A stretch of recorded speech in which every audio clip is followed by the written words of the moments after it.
This is Real Estate Underground. Greetings and salutations, Undergrounders. Welcome to the Real Estate Underground podcast show. Thank you so much for joining us today. This one I'm fired up about because this guy is going to tell me over the next 30 minutes how many mistakes I made about flipping properties instead of investing in land. And I can't wait. This is going to be a blast. Cody Bjugan, thank you so much for joining us today. Welcome to the show. And I can't wait to have this conversation, man. Oh man, thanks for having me. It'll be a blast. We'll have fun.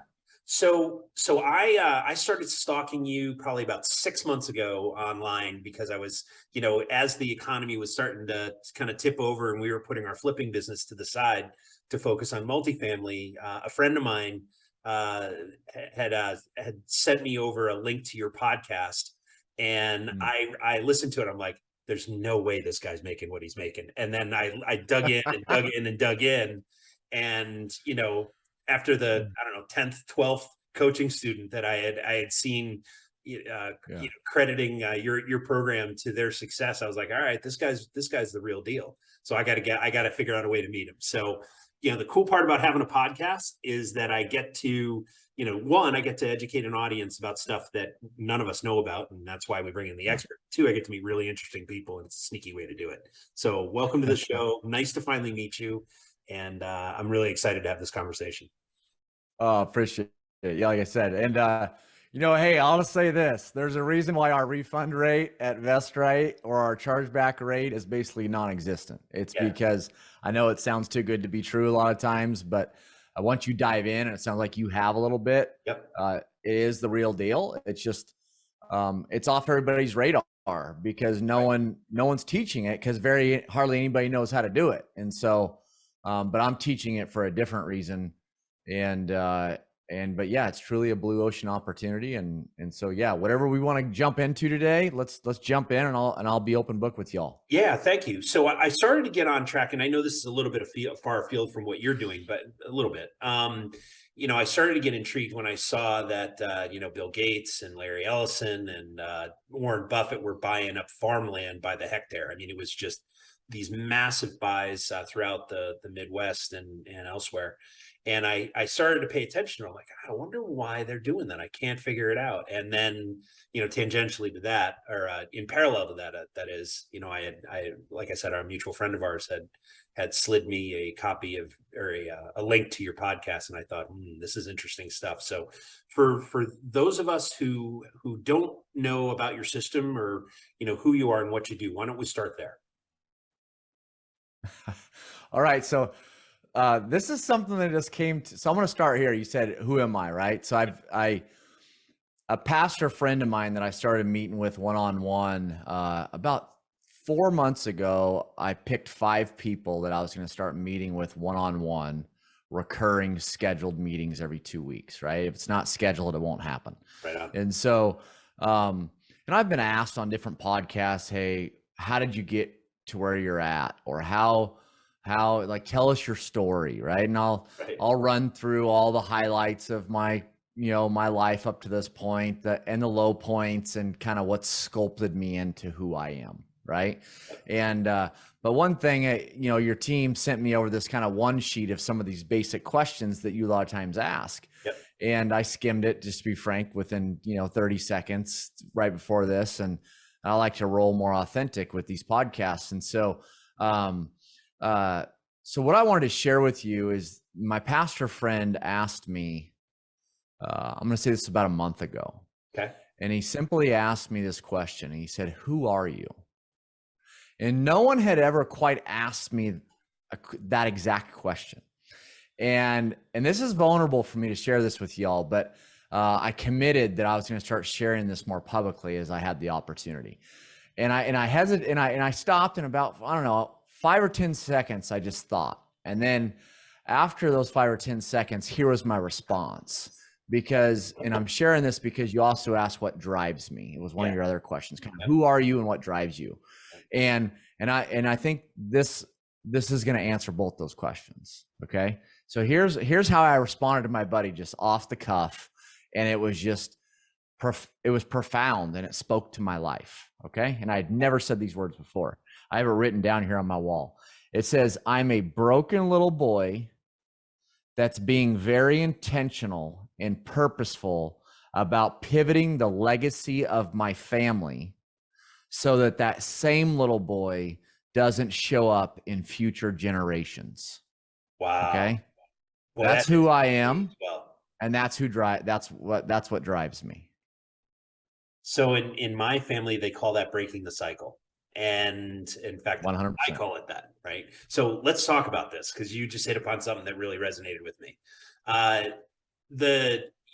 what does that mean specifically to your present day life? I mean, it's really most all the pillars. It's pivoting, right? I mean, I'd say I was in my late teens, I went to the school, I got a degree from Reality Check. And what I mean by that is I got my high school girlfriend pregnant and got married right out of high school and had a family to provide for. So, I got a degree from, the streets, right?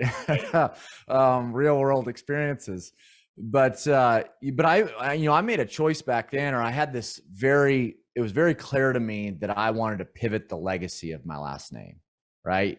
And it's really, and I'm not trying to, I love my family, wish nothing but the best for them as far as the generations prior to me, but there was just a lot of pivots that had to happen.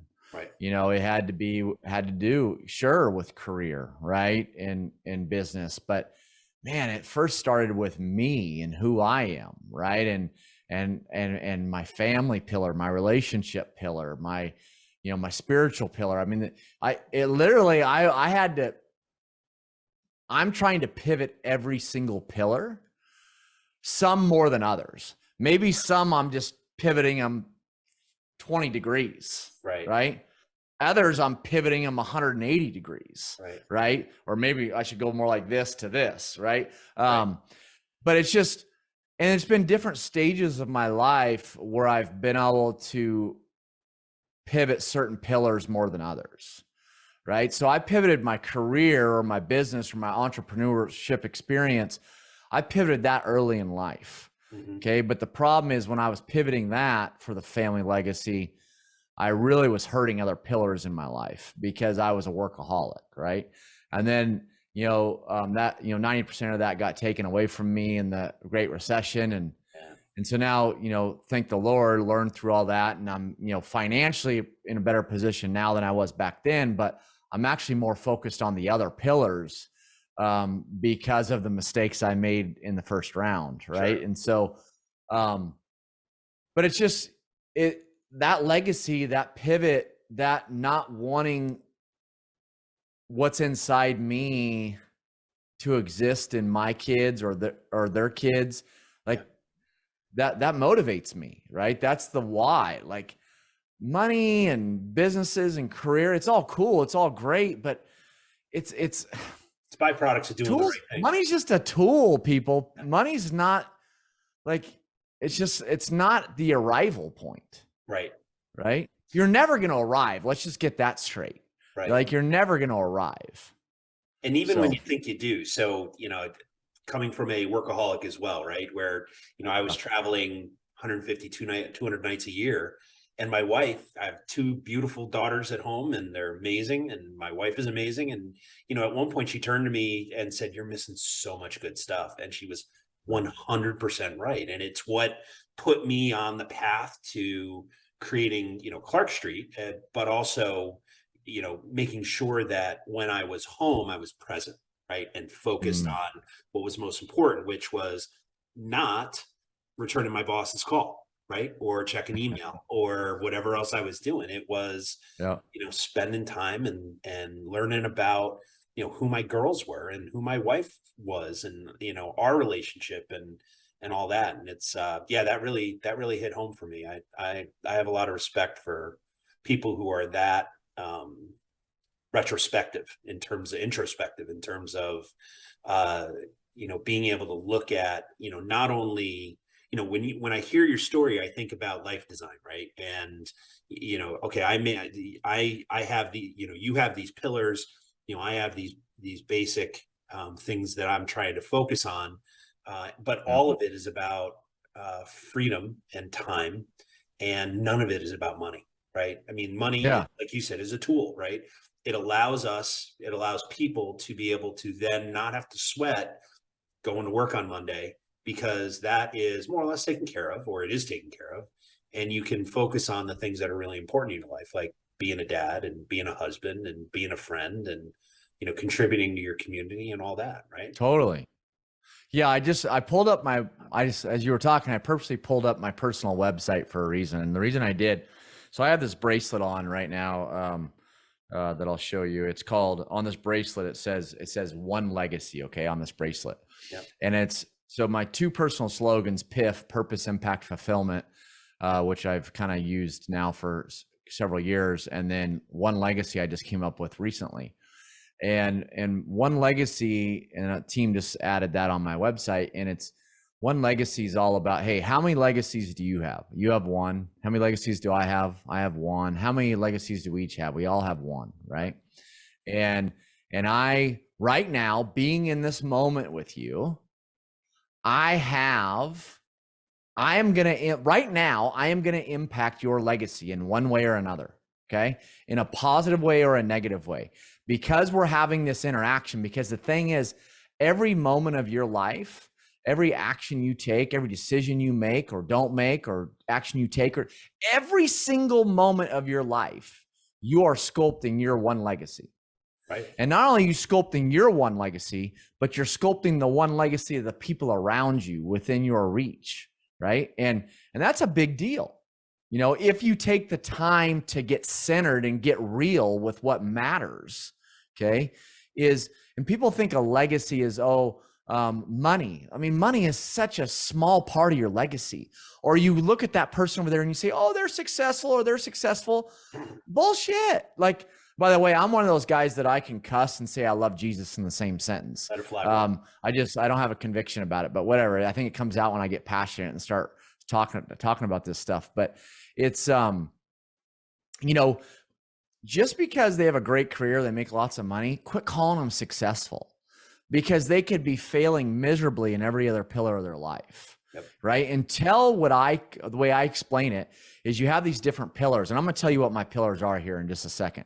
And I'm going to draw a line in the middle. Okay. And let's just say that line's at 5.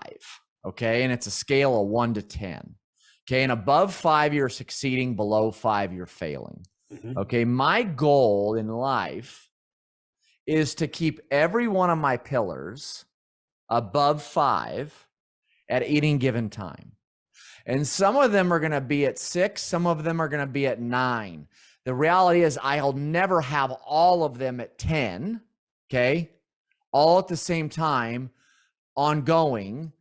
That's not humanly possible. That's called perfection. And Jesus is only capable of accomplishing that. Right. Okay. Right. But can I keep them all above the line? And that's my goal right now. And so what I did is I said one legacy. I said, we only have one. And then I spelled out legacy. And the first one is L, is lasting faith.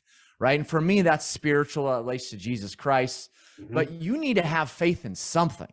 Okay. Right. We all have to have faith. And I'm not even going spiritual with faith. You have to have faith in what it is you're trying to accomplish. Right. You got to have faith in that you're not in control of everything. Okay. You have to have faith, and it has to be lasting. You want to know how another one of your questions was, by the way, is what holds people back? Yep. No questions asked. The number one thing, in my opinion, that holds everybody back is fear. Okay. Fear holds everybody back. The only time it doesn't is when they choose to face it. Okay. And what I would suggest to everybody is allow faith to win over fear. The way you overcome fear is through faith. Faith will win the battle in the ring every time against fear. Okay. So one is lasting faith. The E for legacy is exceptional relationships. Mm-hmm. Is that we are built to have relationship, to have community. Mm-hmm. And none of us want to, and even if you call yourself a loner, you're lying to yourself. We all need relationship. Okay. Yes, some of us are more introvert like myself, but that doesn't mean that I don't need exceptional relationships in my life. Okay. The G is genuine impact. So this goes to my other personal slogan, which is PIF, A lot of you think his PIF is paid in full. Well, if you want the best shot of paid in full, tell you what is my PIF, which is purpose, impact, fulfillment. Go figure out your purpose. Go have a positive impact. Through that positive impact, you will find fulfillment. Okay. And I talk about this all the time because I love it so much. Is the reality is I don't even like the word happy. Okay. The word happy is temporary. It's empty. Okay. Y'all always want to be happy. No, bullshit. You don't want to be happy. You want to be fulfilled. Okay. And the reality is we are all searching for fulfillment, whether we know it or not.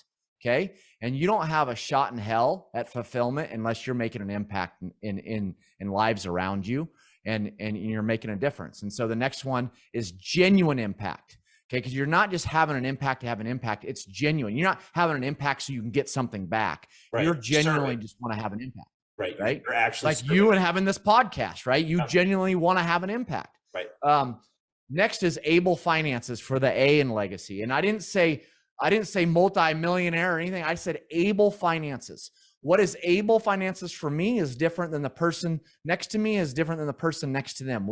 It takes all kinds for the world to go around, and able finances means something different for each person. Okay. The next thing is the C in legacy, which is cherished experiences. People, we're here for a short period of time. Yep. And there's amazing opportunities to have beautiful experiences with your loved ones, with your friends, with travel, with blah, blah, blah, blah, blah. Have cherished experiences in your life. And then the last one, the why, you might be able to guess is you, right? Where are you at on your spiritual health, your emotional health, your physical health? Where are you at on your personal development, trying to become the best version of yourself? Yep. So those are my 6 pillars. And they spell out legacy. That's phenomenal. It's and it completely makes sense. The one that really resonated with me was you've got to have a genuine impact, right? And like you were saying, the fact is that I don't know if you're a Tony Robbins aficionado. I happen to be, and one of the things that he talks about is moving from service to contribution to fulfillment, right? And when you are serving, like we're trying to do with this podcast and the other things that we do, we do it with no expectation of anything coming back, right?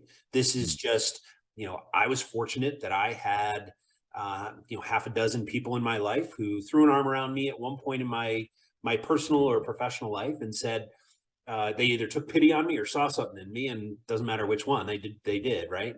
And the fact is that they helped me move forward in one aspect of my life or another.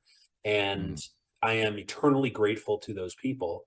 And in fact, most of them, one has passed away, but the rest are still actively in my life. And I'm very fortunate to have them, to be able to pick up the phone and call them. That's so good. It's a blessing, right? And but the fact is that the way that none of them wanted a piece of my company or me to buy them dinner or even a thank you, which I have profusely I've given them over the years, but they wanted me to pay it forward. And so this is one of the ways that I do this is by having this podcast, because I get to meet people like you who drop the golden nuggets and help people become better, either personally, professionally, or both.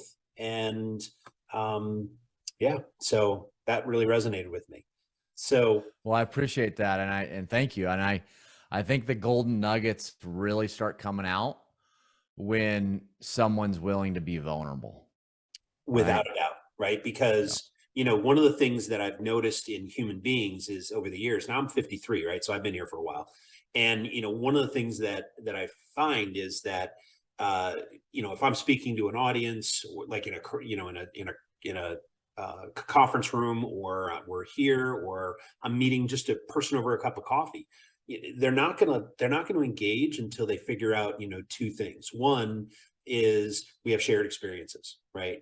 I've been there. I understand. I know what it's like to grow up in a house where the government sent you a block of cheese because, your family couldn't afford to pay for, the food themselves. Right. I've been in that house, and to be able to then, grow through a lot of generosity and a lot of hard work and a whole bunch of other stuff.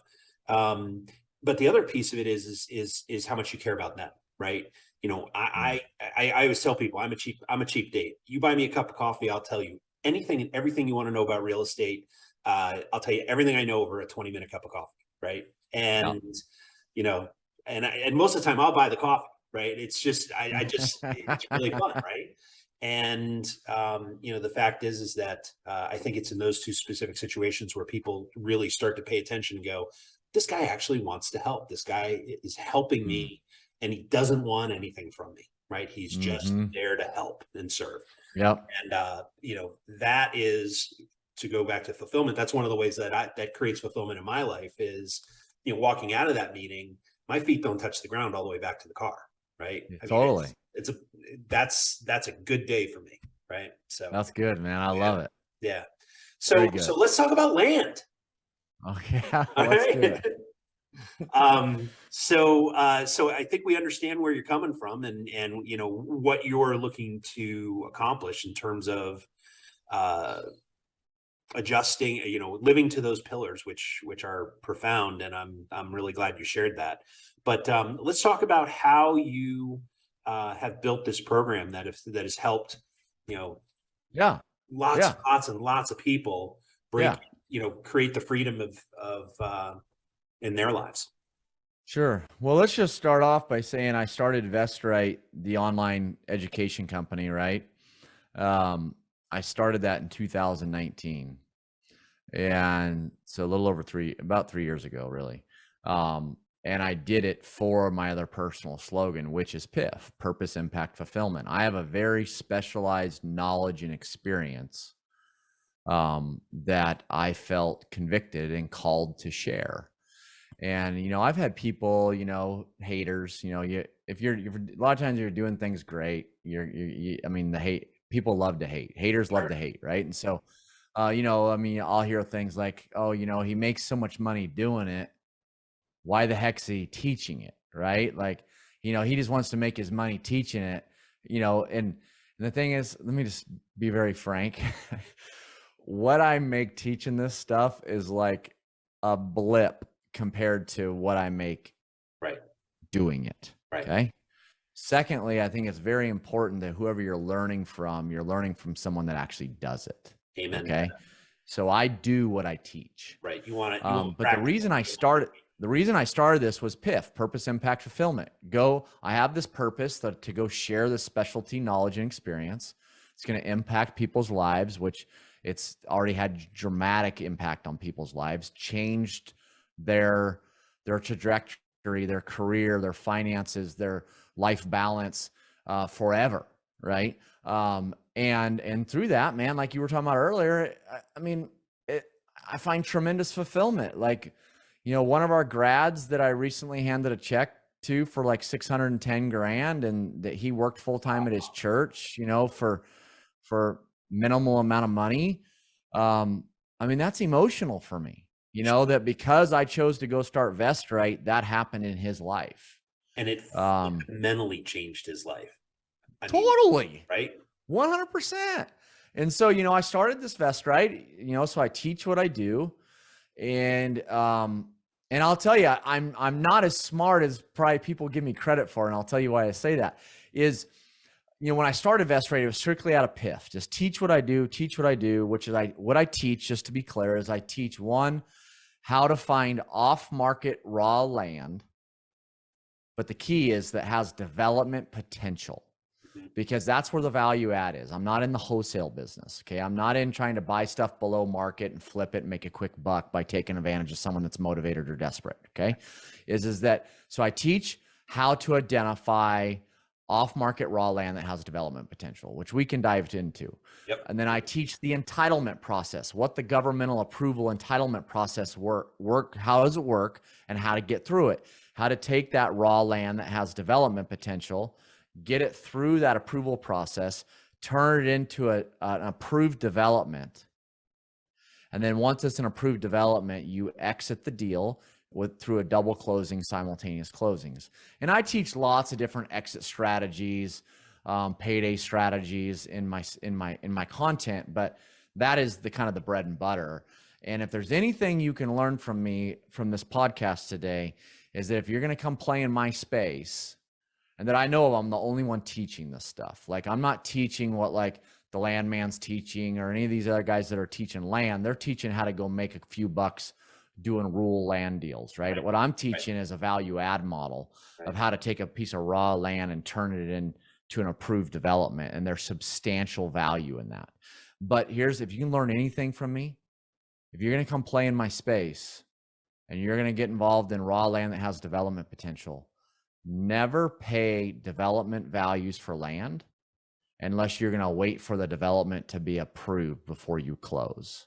Because until that development is approved, you have nothing. All you have is whatever you see sitting there right now. Sure. Okay.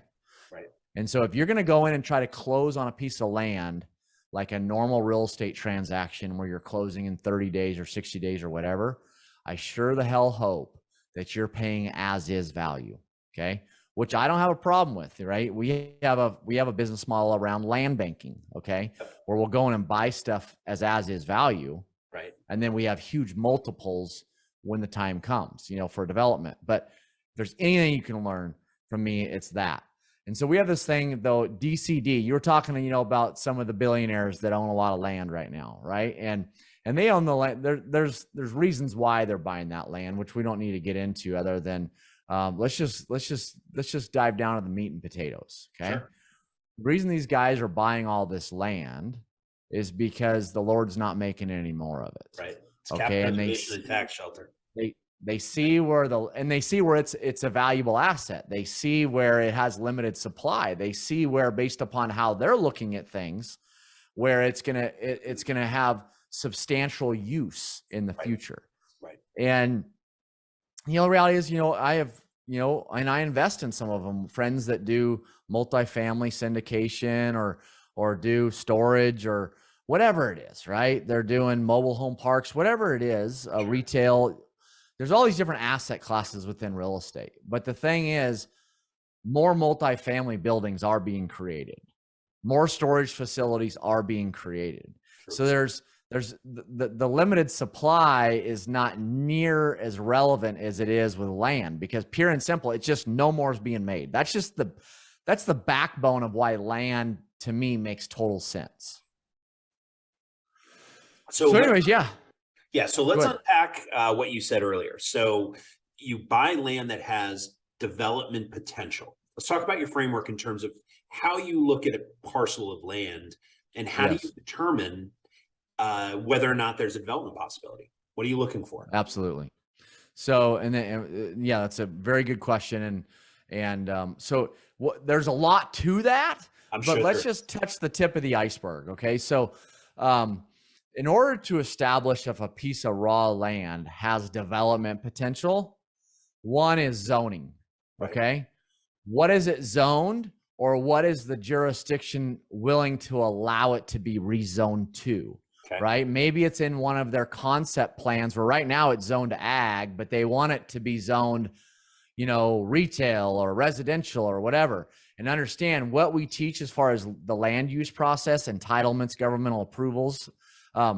It's 90% the same no matter what the asset class is. Mm-hmm. Okay. So one is the zoning or what is the jurisdiction willing to rezone it to?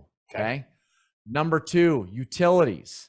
Does it have public utilities, right? So that'd be sanitary sewer, that'd be water, so on and so forth. Does it have utilities? Yeah.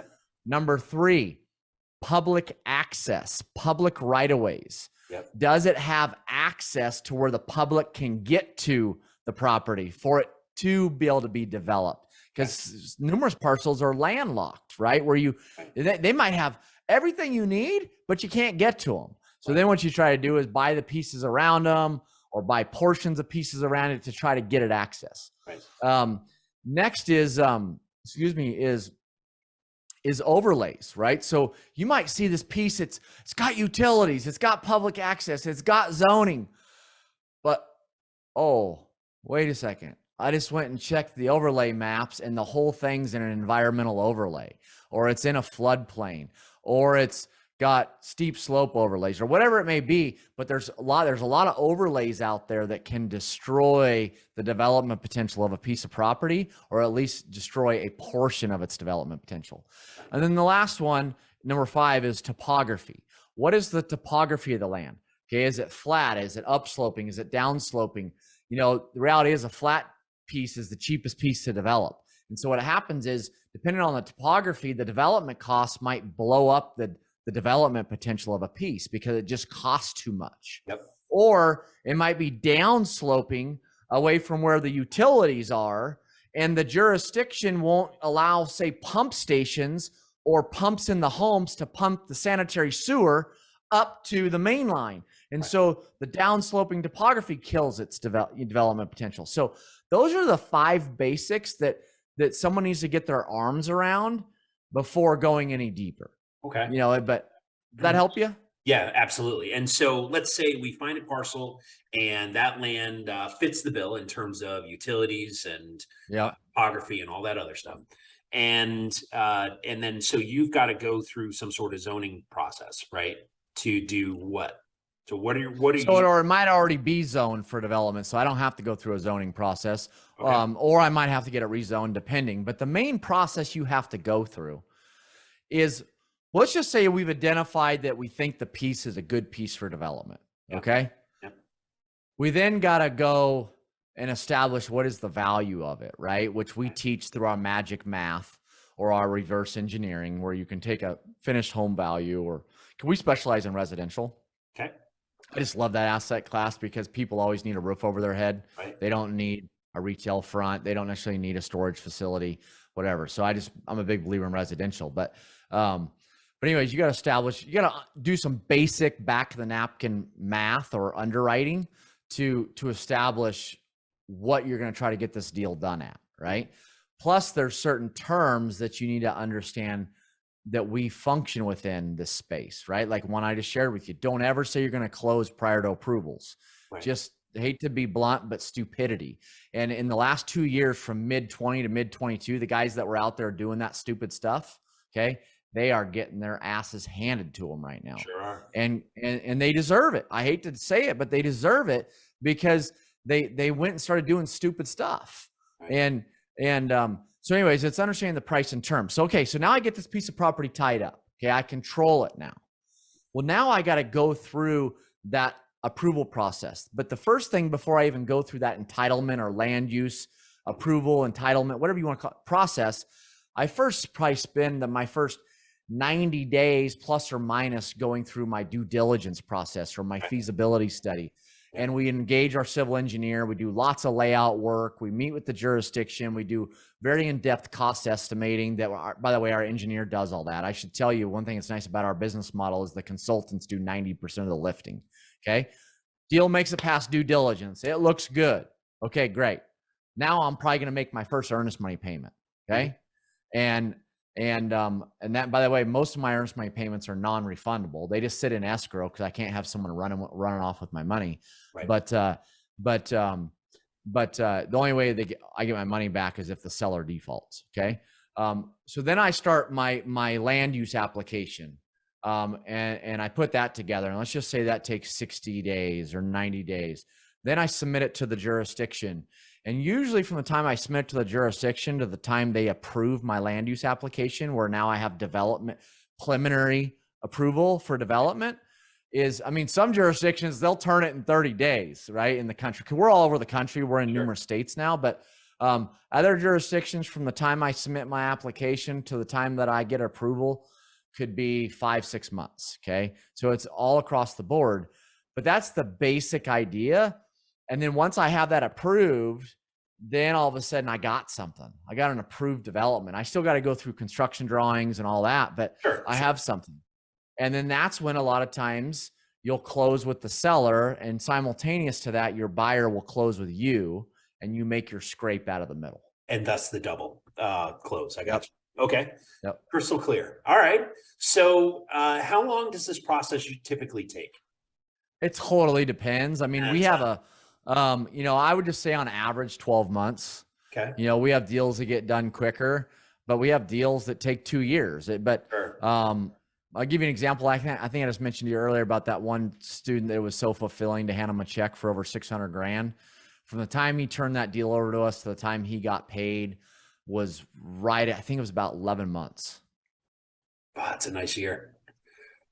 Right? That's a heck of a year.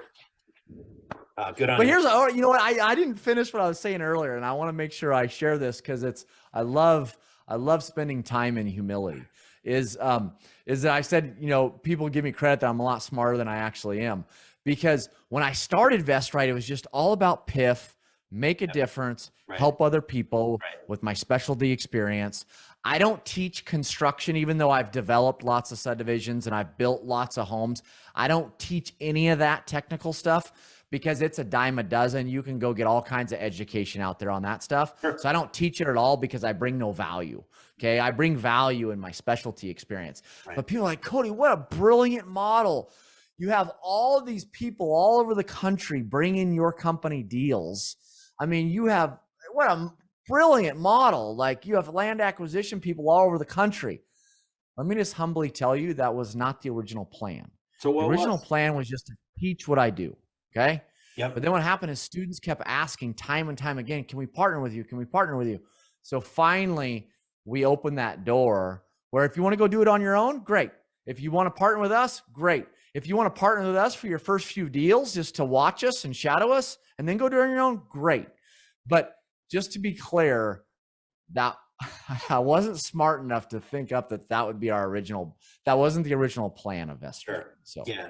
Well, I mean, you think about it. It's you know, one of the first concepts we talked about, fear, right?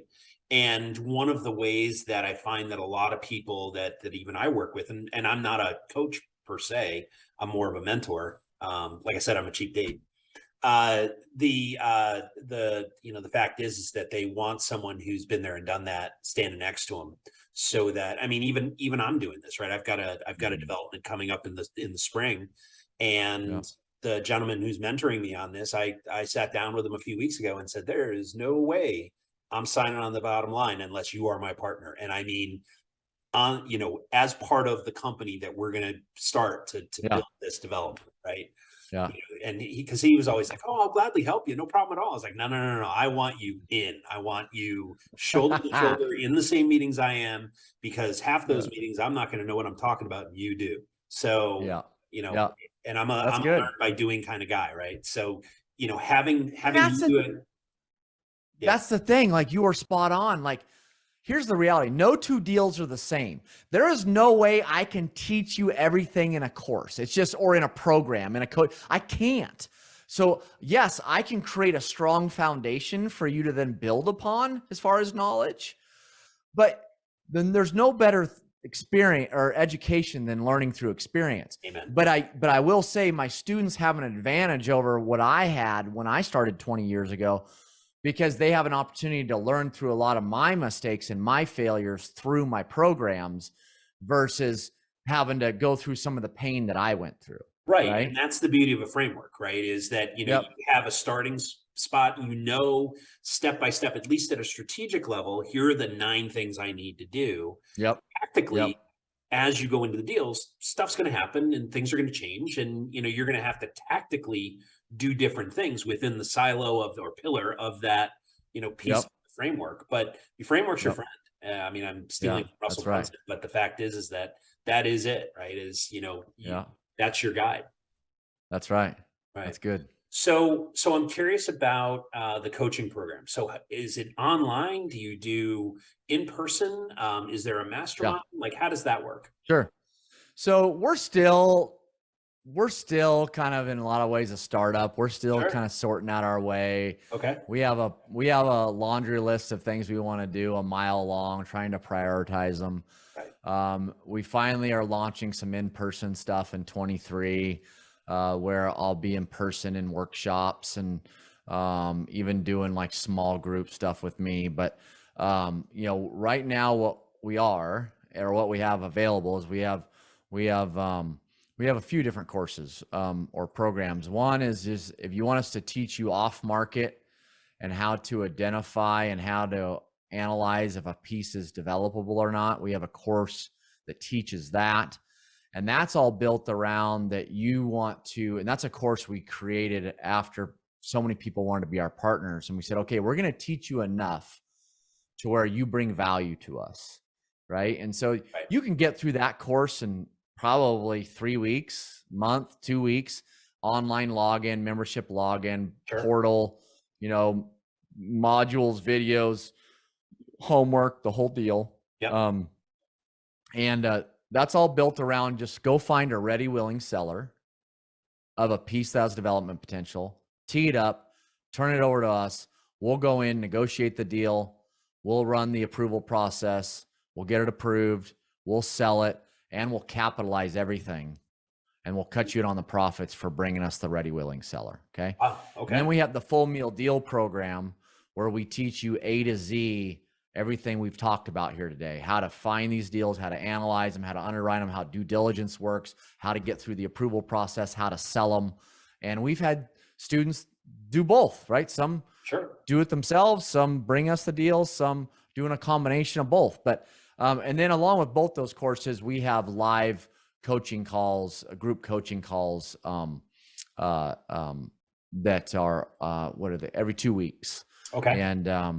And that's not only me on those calls, but that's also, you know, I have a staff based in Dallas, Texas at my headquarters for Allied Development. And my staff is involved with those calls as well. Awesome. And so, yeah. And then, we're excited. Next year, we're going to do some live workshops at our headquarters. You know, we have a classroom there at our headquarters where we can host about 150 people, and we're going to start doing workshops. And, but yeah, that's kind of what it's all. But anyways, and then the bigger, I should tell you, the A to Z course, it's about 8 weeks long. Okay. And same thing, online login, portals, homework, crazy amazing content. Like I said earlier, our refund rate / chargeback rate, as far as being an online based company, as far as collecting money, is like non-existent. Like we just have raving reviews, which is just flattering. And it's in line with PIF, right? Like if I'm trying to impact people's lives, I don't want to have a bunch of refunds or chargebacks, right? Because obviously something doesn't match up. Right. You know what I mean? There's a gap there somewhere, right? Yeah. Right. Yep. That's awesome. You know, it's an interesting. So let me ask you this. I mean, we started down the path of talking about personal lives and how we operate our personal lives. I'm curious, when you're not talking about land or real estate or anything like that, what do you like to do? How do you so I love to play. I moved to a town called Paradise Valley, which is really next to Scottsdale, Arizona. I moved down here a little over 2 years ago. And so I've become a golfer. So I love to golf. And so I would say by far that's my number one hobby. But I also, I'm a fairly disciplined individual. So over the last several years, I've really honed into what my daily habits are. And so I have 9 daily habits at this point. And so those consume several hours of my day. Okay. Making sure I knock out my 9 daily habits. Mind if I ask you what those are? Sure. Yeah, go for it. Everybody loves, yeah, no problem. All right, what are they? I'll tell you, I didn't used to be a morning person, and over many years now I've become one. Yep. And so, I'll get up anywhere between say 4 and 5, each day. And I get a handful of hours in the morning all to myself. Yeah. Okay. And so in the morning I wake up, I pray. Okay. I do my daily devotion. I journal. Okay. And then depending on the time of the year, because where I live or if I'm traveling, well, even before I go there, I work out. Okay. So I work out in the morning. And then from there, I'll usually go do an hour-long walk, depending on the season. Or if not, if it's like right now, right now in Arizona, it's kind of cold in the morning. So don't tell me I that. do I my live in England. There's no such thing as cold in Arizona. So what I do is, then what I'll do is I'll do my walk midday, right? And during my hour-long walk, I will habit stack. And so during that walk, I will listen to a book, I will listen to the Bible, and I will pray.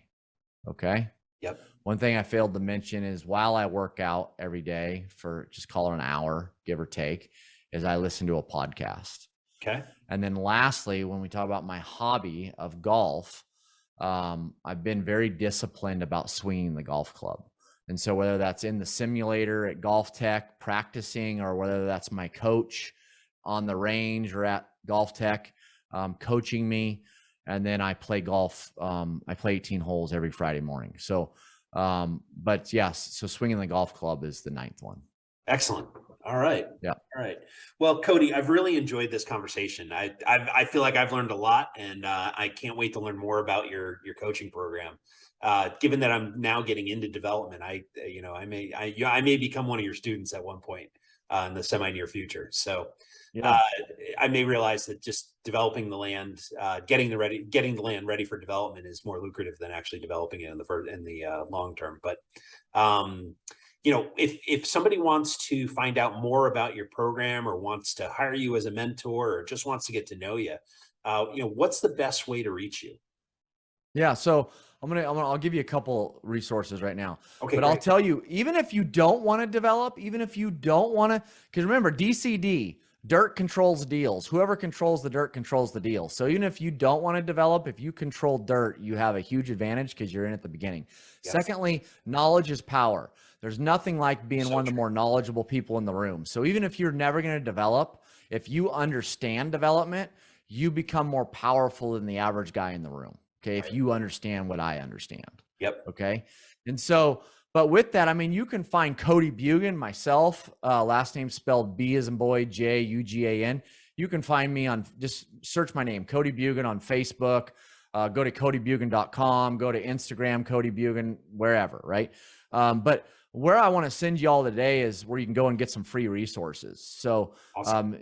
there's a video series y'all can check out. There's also a free ebook that I created called 7-Figure Raw Land Paydays. You can see how I can make 7 figures on one deal versus, some of the other models out there where you might have to do 100 deals to make 7 figures. But anyways, go to VestRight.com/underground. Again, VestRight.com/underground, and you can go there and some phenomenal tools, resources. Go through my video series, go through the book. I guarantee, well, I can't guarantee anything. I wish I could, but I would be amazed if you don't come out the other side much more knowledgeable than you are today. Excellent. Well, thank you for that, Cody. I'm certainly going to take advantage of it, and I hope people in the audience do as well. So Cody Bjugan, I have really enjoyed this conversation. It's great to finally meet you. Like I said, I've been stalking you for like 6 months, so it's nice to finally make this connection. And I'm looking forward to keeping in touch with you and learning more from you. So thank you very much for your time today. It was a pleasure. Thanks for having me. It was nice being here. Absolutely. All right.